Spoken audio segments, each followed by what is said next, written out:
Warahmatullahi wabarakatuh. Pada kesempatan kali ini saya akan membahas mengenai apa itu kebijakan publik.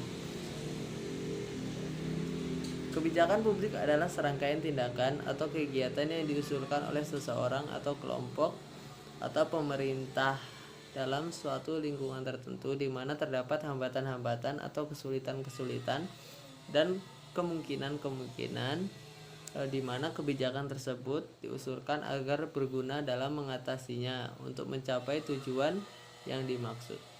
Dalam ensiklopedia Policy Studies, Laswell dan Kaplan menyatakan, kebijakan publik adalah suatu program pencapaian tujuan, nilai-nilai dalam praktek yang terarah. Menurut Ederson dan Public Policy Making, pada tahun 1984, kebijakan publik adalah kebijakan-kebijakan yang dikembangkan oleh badan-badan dan pejabat-pejabat pemerintah. Thomas R. Dye dalam Understanding Public Policy pada tahun 1978 menyatakan, kebijakan publik adalah apa yang dipilih oleh pemerintah untuk dikerjakan atau tidak dikerjakan. Kebijakan publik ini meliputi segala sesuatu yang dinyatakan dan dilakukan atau tidak dilakukan oleh pemerintah. Di samping itu, kebijakan publik ini juga kebijakannya yang dikembangkan atau dibuat oleh badan-badan dan pejabat-pejabat pemerintah. Ini menurut Ederson pada tahun 1973. Tujuan dari kebijakan publik adalah dapat dicapainya kesejahteraan masyarakat melalui peraturan-peraturan yang dibuat oleh pemerintah. Tujuan kebijakan publik adalah dapat diperolehnya nilai-nilai oleh publik, baik yang bertalian dengan barang publik maupun jasa publik. Nilai-nilai tersebut sangat dibutuhkan oleh publik untuk meningkatkan kualitas hidup baik fisik maupun non-fisik. Winarno pada tahun 2002 dalam praktiknya kebijakan publik baiknya harus mengandung unsur-unsur sebagai berikut.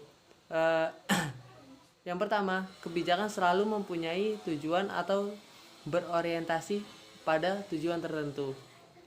Lalu, kebijakan selalu berisi tindakan atau pola tindakan pejabat-pejabat pemerintah. Kebijakan publik bersifat positif atau merupakan tindakan pemerintah mengenai sesuatu masalah tertentu, dan bersifat negatif atau keputusan pejabat pemerintah untuk tidak melakukan sesuatu.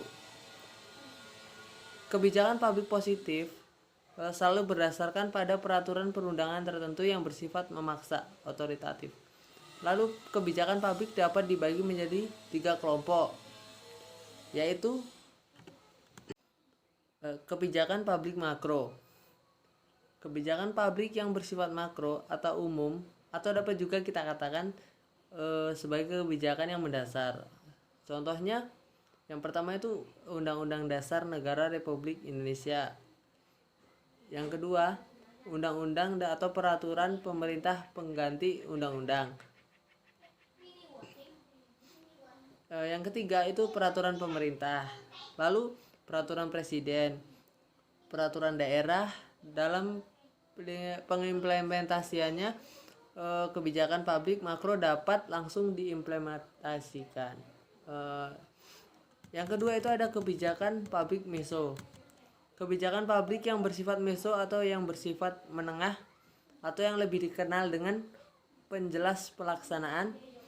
Kebijaksanaan ini dapat berupa peraturan menteri, surat edaran menteri, peraturan gubernur, peraturan bupati, peraturan wali kota, keputusan bersama atau SKB antar menteri, atau juga gubernur dan bupati atau wali kota.